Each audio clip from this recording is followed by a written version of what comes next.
yourself some. But thank you to the worship team and blessing us and just helping us to get started in worship. I want to invite you to come on up, and I'd just love to just pray over you and let you do more of the introduction. But what I was going to say, piece of it, is that I've been blessed by Steve's ministry and his preaching. When I went to TYI as an adult, TYIs, and you blessed not only me, but the many people that I brought with me, and my son as well, and my wife as well. I prayed at the altar after many of your messages. So praise God. So I'm glad to just Awesome. Thanks, Ken. Heavenly Father, I lift Steve up to you and just pray your words out of his mouth into our hearts. As the scripture says, as Jesus prayed, make them holy by your truth. Teach them your word, which is truth. Teach us your word and make us holy by changing us through the word. And I just pray, God, that you bless Steve. Bless us. Break down any barriers in our hearts. Remove any distraction from what we left behind or even what's going on here. And just, Lord, impact us and change us. And impact Steve as well. Just speak into his own life as he speaks to us. We praise you. We love you. We are yours. In Jesus' name we pray. Amen. Thank you. Thank you. Well, hey, how y'all doing? You good? Hey, can I steal your can I steal this? It's all right? I mean, you're the bassist, man. And the bassist, I mean, man, I got so close to the bassist. Hey, it's an honor to be here.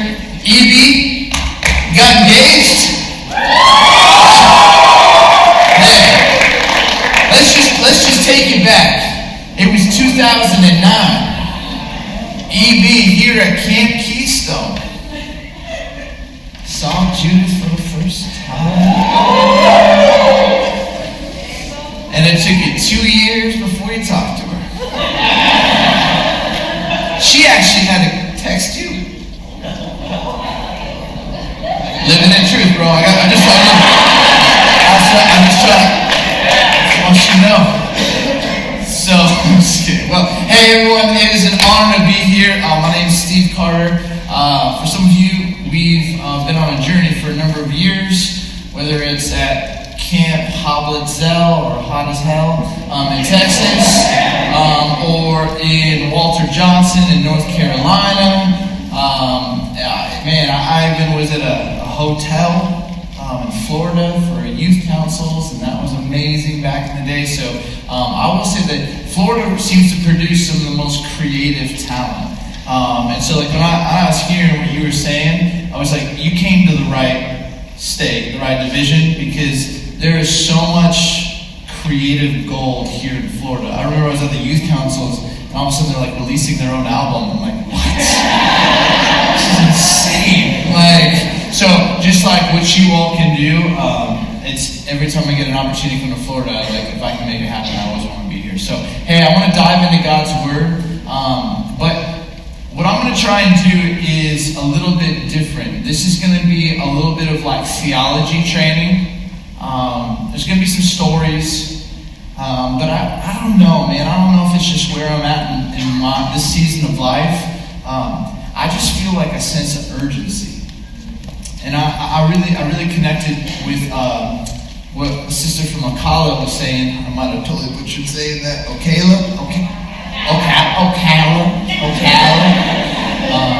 I want to say Cali. That's where I'm originally from, California. But Ocala. But just that expectancy and dependency and longing for more of the presence of the Lord, longing for more of Jesus. And I don't know where you come from, but you might be looking at me going, "Oh man, seriously, this is not why I came."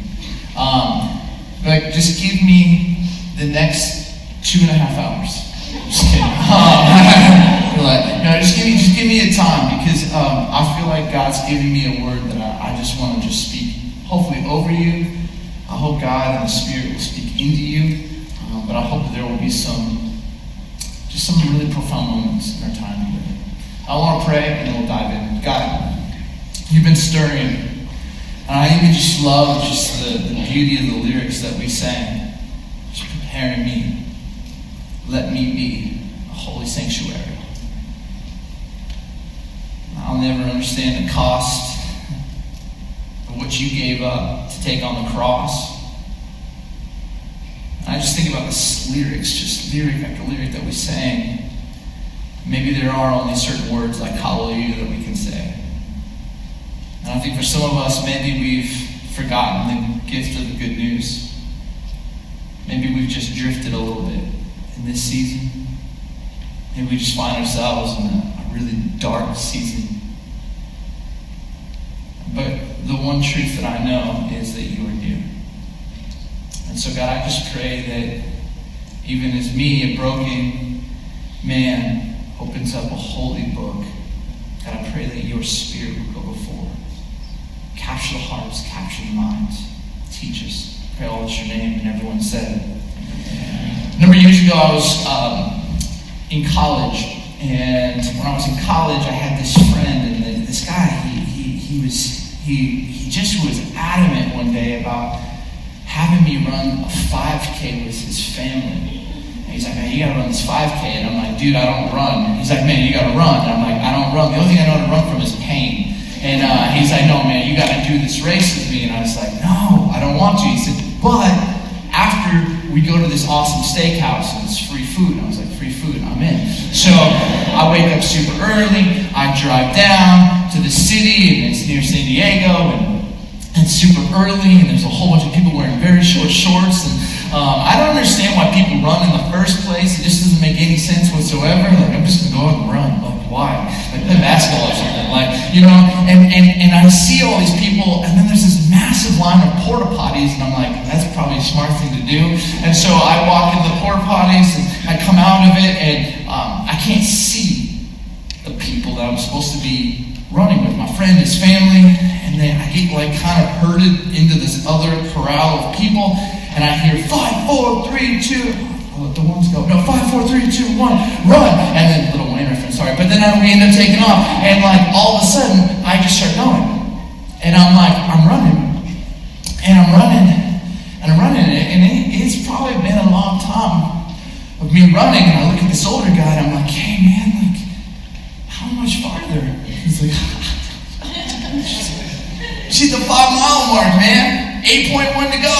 And I was like, I thought this was a 5K. And he's like, oh, you're in the wrong race, man. And I'm like, you're in the wrong race, man. Like, I know. Now I know. 8.1 miles to go. And I kid you not, the most bitter, evil, sinful thoughts filled my head. And I was like, did he trick me? Like, this is the greatest prank ever. Like, what? And I was like, I'm going to finish this stupid race. Like, I'm going to finish it. And I finally, like, get to the end. I can't feel my thighs. I can't feel my quads. I can't feel my body. Like, I'm stopping at every Gatorade session, like table, and I'm drinking it. Some random lady hands me, like, a peanut butter sandwich, which is very odd, but I'm also grateful. And, like, I eat it, and I just, like, finally get to the finish line, and I see my buddy. He's like, dude, you ran the wrong race. And I'm like, I know. I know, because I can't feel anything except bitterness towards you, bro. So, like, I hobble my way to the free steak, and it's not even great. And then I wake up the next morning, and I get out of bed, and everything hurts. And I sit down, and I have my journal, and I have, like, the Bible, and I'm just, like, reading this passage of Scripture, and, like, I don't know if you've ever had one of these moments. Like, you start journaling and writing, and it's as if God is, like, speaking to you. And it felt so real. It felt like revelation. Like, I felt like I was meeting with God. And, like, I had this sense, like, it flashed before my eyes, I'm dead. And I'm walking towards the gates of heaven, and all I see is, like, the brightest of lights. And it's so bright, and it's so profound, and it's, like, getting closer and closer. And I'm just, like, writing, like, what I feel like I'm sensing and seeing, and, like, I don't know what to do. And as I get closer and closer and closer to this light, I hear this voice. And it's got to be the voice of God. And the voice of God just looks at me and goes, dude, you ran the wrong race.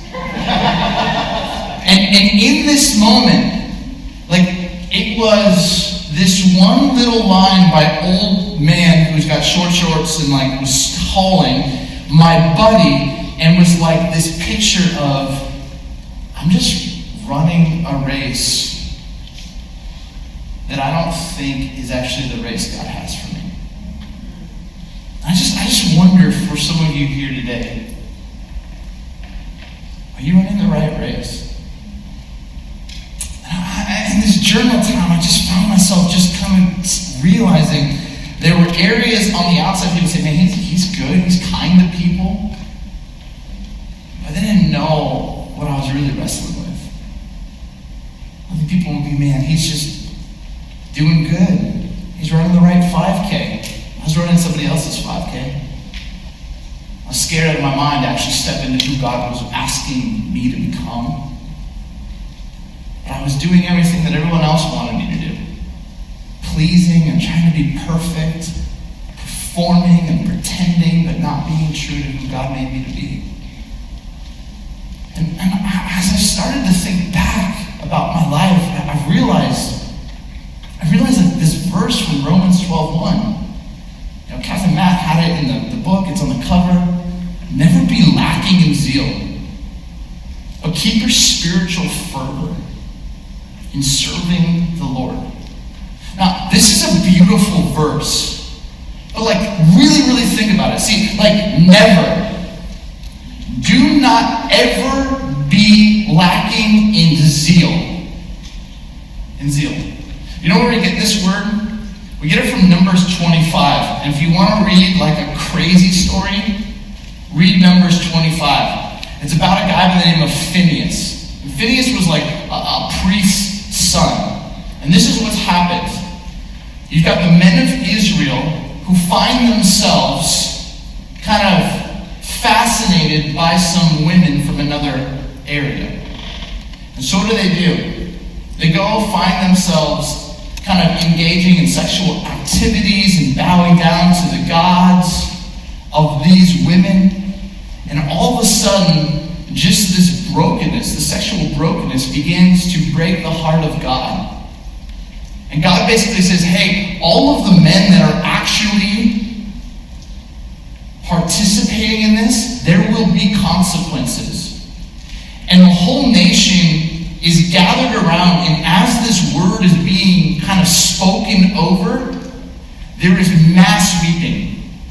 There's a profound, cultural moment where all of a sudden there's this sense of profound, utter brokenness. And then, while all of this is happening, one other dude shows up and he's like, I'm going to sneak in one of the women again and have some fun in the tent. And as all of the nation's weeping, one guy's I just need one more time with this girl. Sneaks her in, and as they're about ready to start, this guy named Phineas sees it, and he's filled with zeal. He goes and he picks up a spear, and he goes and he stabs both of them in their tent. They dead. And then you read in Numbers 25, it's I have to read this to you.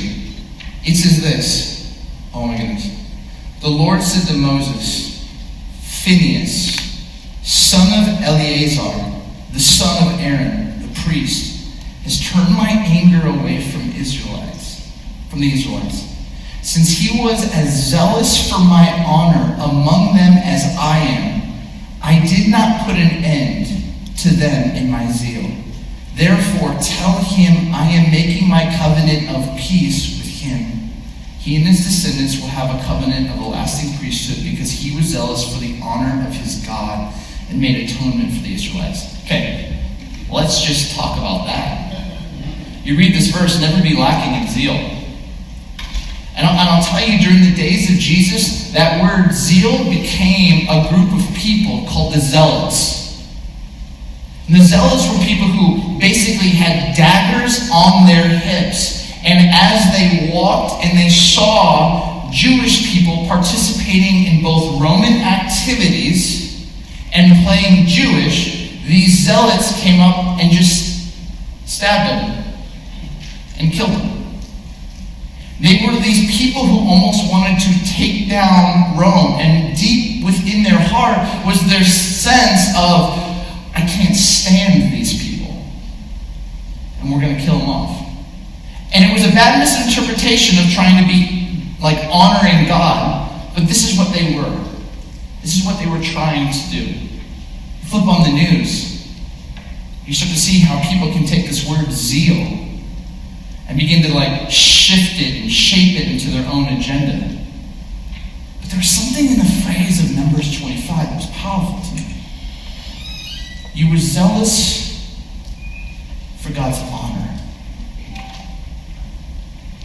I mean, have you ever just thought about that for a second? Never be lacking in zeal. It's like never be lacking in passion. Never be lacking in Hebrew would be the word chutzpah. It's like energy, like for good, energy for God. Never be lacking in that lesson of zeal. Don't ever come in like just low in your tank. Like be the kind of people who find themselves so moved by the presence of God, or recognizing God's nearness, God's closeness, doing whatever you can to bring honor and glory to the name of God. Never be lacking in that zeal. But keep your spiritual fervor serving the Lord. This is where it's interesting. Never be lacking in zeal. Always keep your spiritual fervor and be serving the Lord.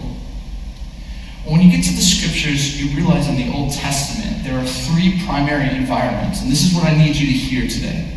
I want you, as I unpack these three environments, I want you to begin to tell me, just think personally, what environment do you find yourself in today? See, when we meet the Hebrew people, we learn in the book of Exodus that they are in slavery. They're in Egypt. And I think for some people here today, they feel as if they are in Egypt. It's a place of oppression. It's a place of profound darkness. It's a place where there are powers above them that are just suppressing them. It's a place where their identity is found in what they do. These Hebrew people, for 430 years, they made bricks. And their worth was found in how many bricks they made. And if they didn't make enough bricks, they weren't considered worthy. They were beaten. And I think for some of us, maybe it's addiction. Maybe it's some lie. Maybe it's a struggle that we have in our life, but we find ourselves here. And my question is, how do we live out that verse here in Egypt? But then there's another thing. You get to Exodus, and God hears the cries of the people.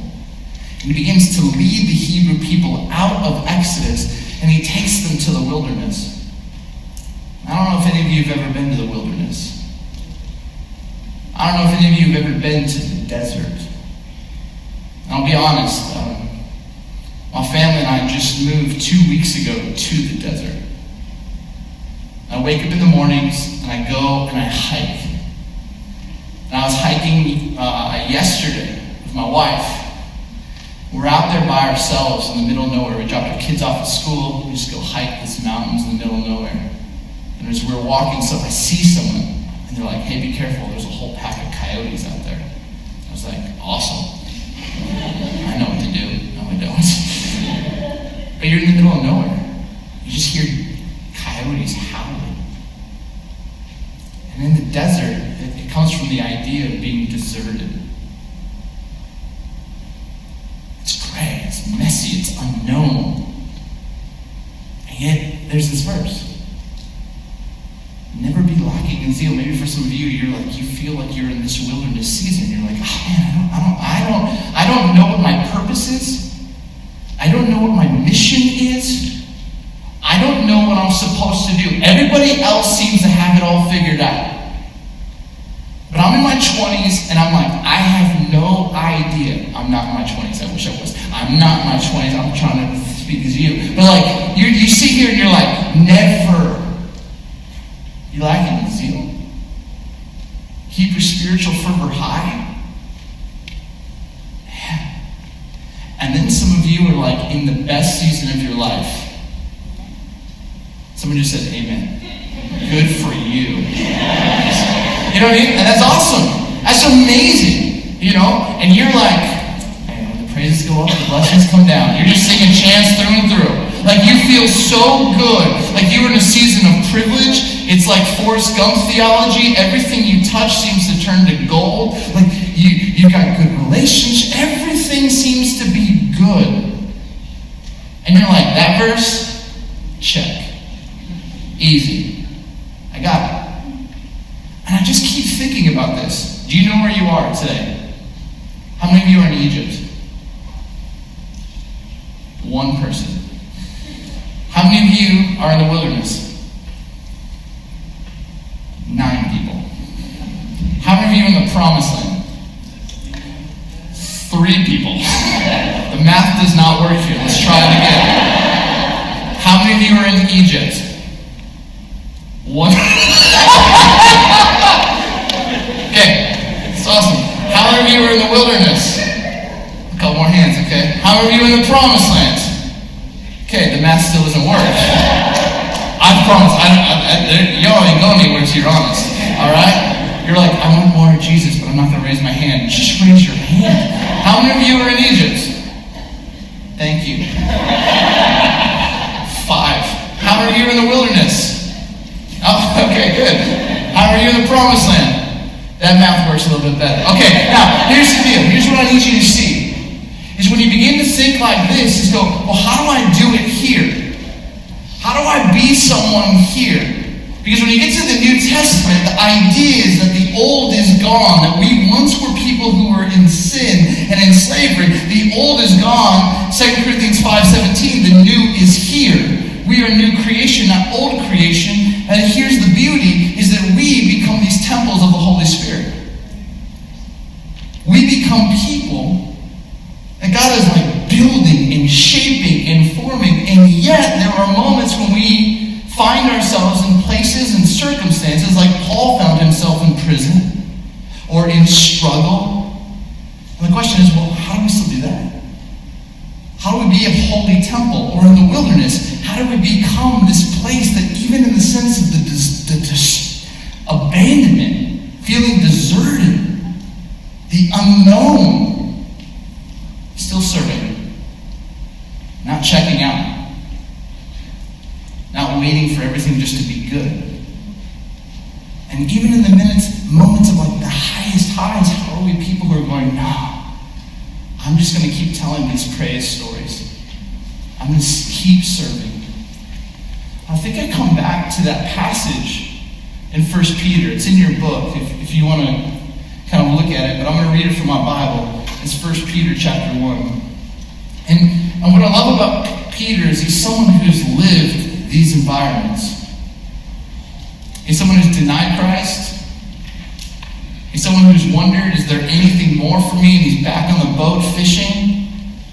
And he's someone who was preaching with such power because the Holy Spirit had come upon him. And then he's writing 1 Peter to a whole bunch of people who are just kind of scattered. There's living in the face of persecution and unknown, really a lot of people who are living in the wilderness. And he begins to write these words about living with grace.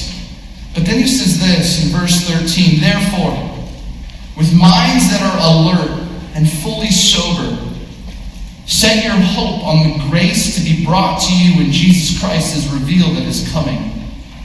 As obedient children, do not conform to the evil desires you had when you lived in ignorance. I'll stop right there. Here's the idea, is this. As obedient children, don't go backwards.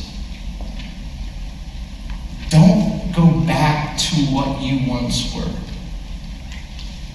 When you didn't have a better vision. When you didn't have a better understanding for how your life was supposed to be. When you think about that phrase, living in truth. Truth is a vision. Truth is something that you see, something that you grasp, something that you're like, that is a better way to live. When you don't have truth, anything might seem good. Here Peter's writing saying, no, don't go backwards. Don't live in ignorance anymore. You've seen it. You know what is true.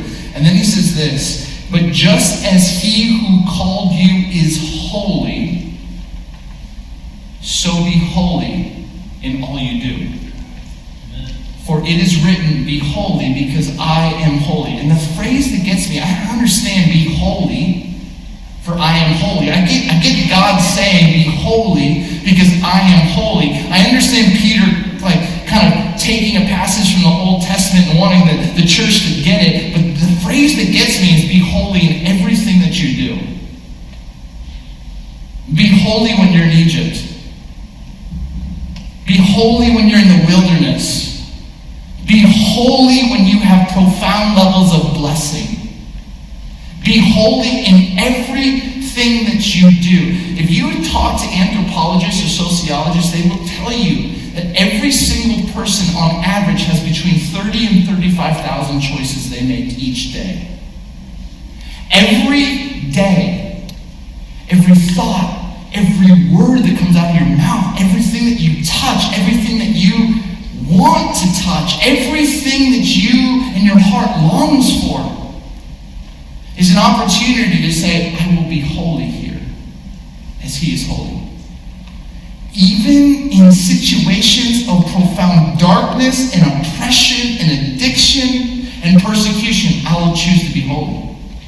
Even in moments of meaningless and feeling abandoned and betrayed and hurt and there's no purpose, I will choose holiness. And even in moments when I feel like everything I touch, God seems to turn it to gold, I will still be holy. Here's the bigger question. Of my 30 to 35,000 choices I make each day, do you ever wonder why you make choices that are unholy? Do you ever just wonder, it's almost like Paul when he writes, he goes, I want to do this, but I do this. I want to choose life, and I want to choose God, I want to choose more of his presence, but I keep choosing this. Does anyone ever relate to that? And then all of a sudden you have that moment where you walk home the next morning and you just know, I did it again. I looked at it again. Or I said it again. Or I took it again. I did it again.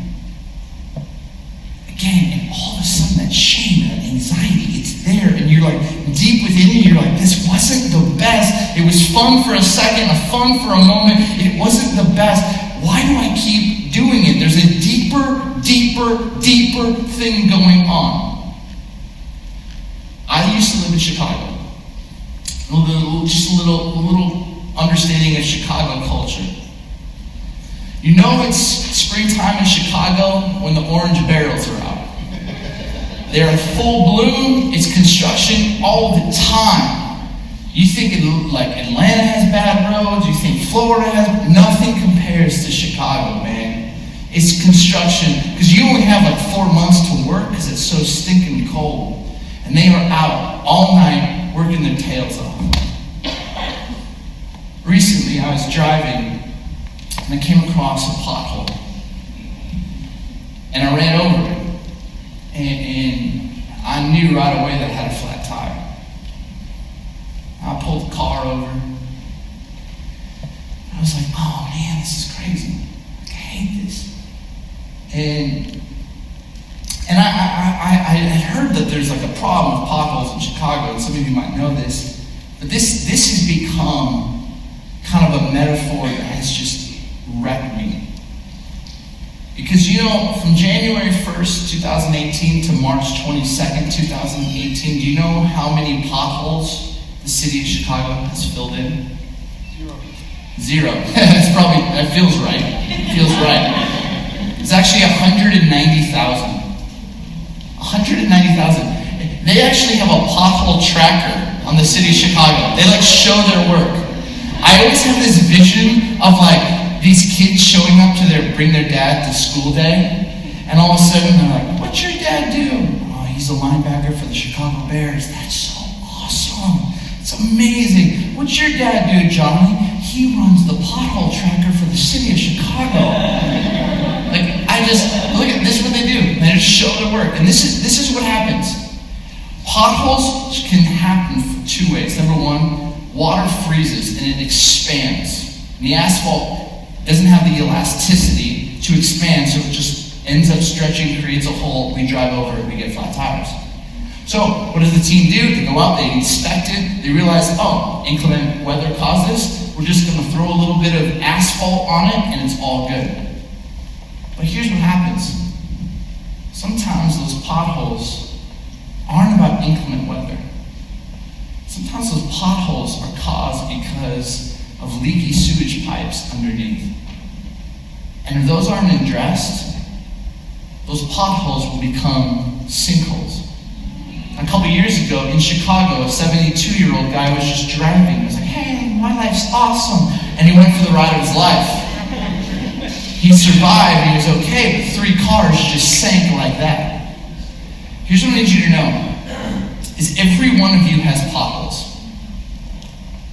And the crazy thing about it is this. You have potholes from your time in Egypt, you have potholes from your time in the wilderness, and you have potholes from your time in the promised land. You have potholes. And sometimes when you spend time with God and you've experienced like some good Bible study and some good worship, somebody can get close to those potholes and you're like, it's okay. A little bit of grace for you. I've had my coffee this morning. You're okay. I release you. But here's the thing. Sometimes people get close to those potholes and they just start kind of antagonizing or poking or speaking, or they're just near you and they're bothering you. And all of a sudden, one of those 30 to 35,000 choices, they get close to exposing a pothole, or what I call the thing beneath the thing. They get close to that. And so what ends up happening is we end up saying something, doing something, thinking something, or hurting someone. And it's not holy. And what it means to be holy in the text, it means to be consecrated. It means to live with a bigger vision. It means to live a life that's set apart, that's unlike any other life except Christ. Being holy is kind of the idea of discipleship, but more intentional in the sense of I'm living my life as if Christ were living it for me. Consecrated, set apart, on mission for my Father. Every single choice, every single day. That's the goal. And the truth is we all fail at it. I fail at it constantly. The question is, why do I keep failing at it? Why are there so many moments when I want to live in the truth, but there's so many other moments where I just don't? Why are there potholes that are quickly becoming sinkholes in my life? And when that happens, it doesn't just affect you, it affects every relationship around you. And the question really needs to be, where am I? If I'm in Egypt, God's going to actually want to heal me and take me somewhere. If I'm in the wilderness, God's going to give me vision. He wants to heal me. He wants to show me something. If I'm here in the promised land, it's Spider-Man theology. With great power comes great responsibility. But He wants something from me. And the question becomes, how am I going to choose to not just say, I want to be holy, but begin to address the things that are preventing me from being holy. And then in the last few moments that we have, I want to go through 5 words that I believe every one of you, no matter if you're in Egypt, the wilderness, or the promised land, these 5 words, if you can understand them, be aware of them, get honest with your life, you will probably connect with one of these words that's actually, no matter where you are, that's preventing you from being holy. It comes straight from 1 Peter. And this is what happens, is somebody gets close to you and they're going to trigger you. They just will. I had someone on my team, and they reminded me of somebody who wounded me. And then my wife comes up and she goes, as I'm telling her about this, I'm like, man, this person it just reminds me of this person who hurt me. And she goes, isn't God so kind? I'm like, what do you mean? Like, don't just be bitter at this person with me. She's like, no, God's so kind. Like, what are you talking about? God's so kind because he knows that you haven't done the work to get the healing that you need. So he constantly keeps bringing people in your life that reminds you of your wound. And I'm like, get behind me, Satan, stop. It's always smarter to marry a brighter person, a brighter woman. And she just points this out, and she's so right. I want you to understand God's kindness. If you don't address those potholes, his pursuit of you is to make you aware of them. Because he does not want those potholes to become sinkholes, because it doesn't just affect you, it affects those around you. It affects the kingdom. And you want to live in truth, then you got to be honest with your own brokenness and your own need for a Savior. So look what Peter says, chapter 2, verse 1. He says this, therefore, rid yourself of all malice, all deceit, all hypocrisy, envy, and slander of every kind. Those are the 5 words. Because if you want to be holy, in everything you do, you got to rid yourself. You got to do whatever it takes to take these 5 words and get them as far away from your life as possible. Malice, deceit, hypocrisy, envy, and slander of all kinds. Some of you are like, well, I guess I'm off social media. Let's talk about what these 5 words mean. Malice. Malice is evil. But what's different about evil is this. All evil is, according to C.S. Lewis, is co-opted good. Sex can become evil when it gets co-opted. It was something that was made to be good, and it gets tainted or distorted. Money, same thing. Power, same thing. Leadership, same thing. Giftings, same thing. And malice is how you take something that was good and you co-opt it. And sometimes with malice, you don't even have to act on it. It's just in you. For some of us, it's just in us. So we don't tell anybody. I love Goddess small groups, man. How you doing? Good. How you doing? Good. How you doing? Not so good. Why? Antonio Brown didn't play week 17 for my fantasy football team. Like, really, that's your life, bro. That's your life. That's the malice in your life. Your fantasy football team. Awesome. I'm with you. That's deep. That's really, that is so profound. Man, isn't God so kind that he didn't allow Antonio Brown to play so that you have to deal with your honesty? You know, like I just sit here and I go, when will guys speak up and say, I struggle? I mean, when will guys speak up and say, man, I gotta live? It's hard. I'm scared. I don't have all the answers. And yet somehow inside of us we go, hey, don't say that. You can't say that. You can't talk like that. So we just hold that and we feel the malice within. Some of you feel it right towards me right now because I'm saying this stuff. Second one is deceit. Deceit in Greek is the word doulos. And what the word really means is like putting bait on a fishing line. And this is what we do when we deceive people. We bait them in to see something that's not fully true of us. We try to manipulate them to only see our good side, to not see the full side. Sometimes we just try to use our gifts or influence or power or whatever it is just to get people to do things, to see us in a certain way, just to feed our own ego, to deceive people. All of a sudden, it doesn't lead to holiness, because holiness is about living as if Christ were in control of your life. It's about living for our own glory. We got to rid ourselves of that. The third one's hypocrisy. Some of you have heard me teach on this before, but hypocrisy in that day, the Greek, was about being an actor. You'd have a bag on stage, and you'd set the bag, and you'd have all of these masks. There'd be 3 actors, no microphones, and so in an auditorium that would seat 25,000 people, they'd have a mask on and they would project these different characters.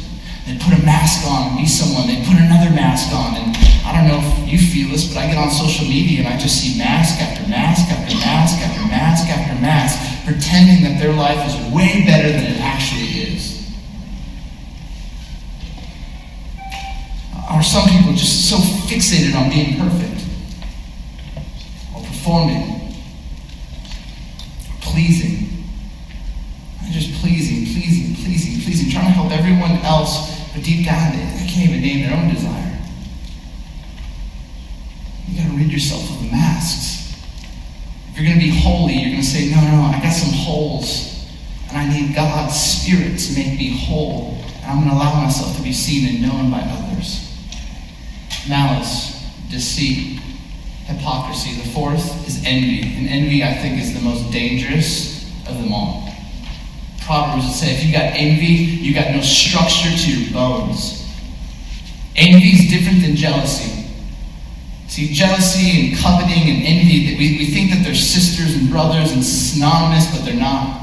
I can covet what Captain Matt has. I can covet his car. I can't be jealous of him for his car, because that car doesn't belong to me. You can only be jealous for something that belongs to you. God can be jealous of your time. My wife can be jealous of my time, but I can't be jealous of you. You can't be jealous of your neighbor. You can be envious of them, though. And envy comes from a theory of limited good. There's only so much goodness that God has allowed into the earth. And you believe that there's only this scarcity of goodness. And somehow, Evie has some of it.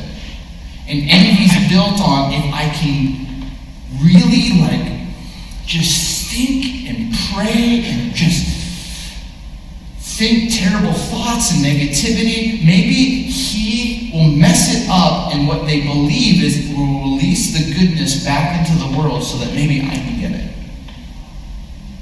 I'm envious of the relationship. I'm envious that she's getting married. I'm envious that they're having kids. I'm envious of his paycheck. I'm envious of his car. I'm envious. And all of a sudden, you can't choose blessing and celebration. All you choose is fixating and going, I wish you didn't have it. And I will pray and I will do whatever it takes that you don't keep climbing higher than me, because somehow your success makes me feel less than. And it robs us. I'll be honest, there are people on Instagram I had to unfollow because I just feel like it does something in me when I just see their pretty perfect life all the time. That's my own brokenness. I get it. And I'm just like, I just want to be that person. I want to be that person. 5th one, get rid of slander of every kind. You know what slander is? It's called Plato theology. Slander is this. Slander is when you shape and form an image bearer of God into your image. She's a what? He did what? And all of a sudden you begin to slander and say things, and then you showcase it to other people, gossip. Truly what it is blasphemy, because then they begin to see that person in that same light. And now they don't see them as an image bearer, they see them as a whore, slut. And all of a sudden they just see the label that you've created. It's hard to be holy when you're slandering other people's image of God within them. And let's just be really honest. Slander, envy, hypocrisy, deceit, and malice, they never come out of good places. They always come out of your potholes or your sinkholes. And they always come out of a place. Egypt. A wilderness. And even in the promised land has been some of the scariest temptation moments for me. Because in success, you can start to believe in your own press and not in your dependency on Jesus. So here's my question for you.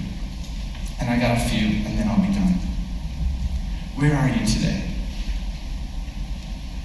Because you can't be and choose holiness until you really identify where are you in the spiritual arc of things. Are you in Egypt? Are you in the wilderness? Are you in the promised land? And second, are there potholes in your life that are quickly becoming sinkholes?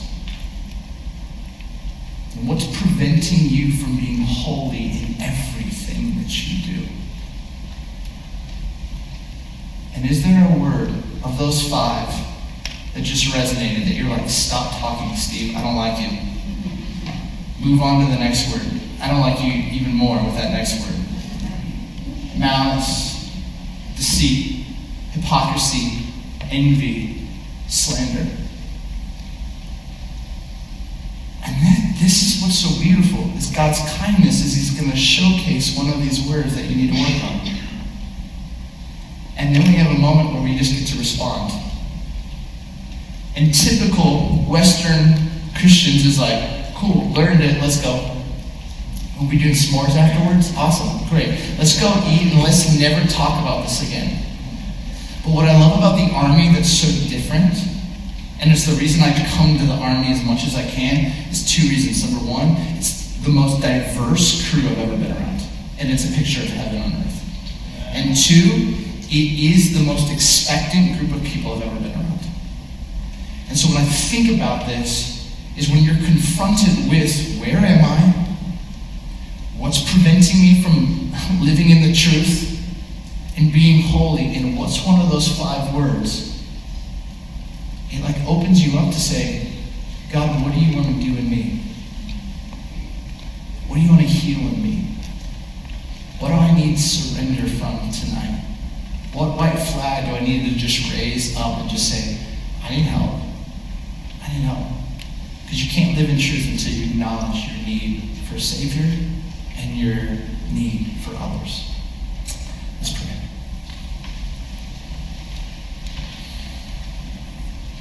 God, I don't know what you're going to do in this moment. But I do get the sense that there are some that have come in here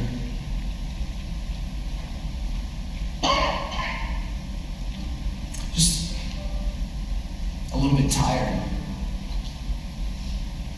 They remember when faith just seemed easy. When they could just hear your voice.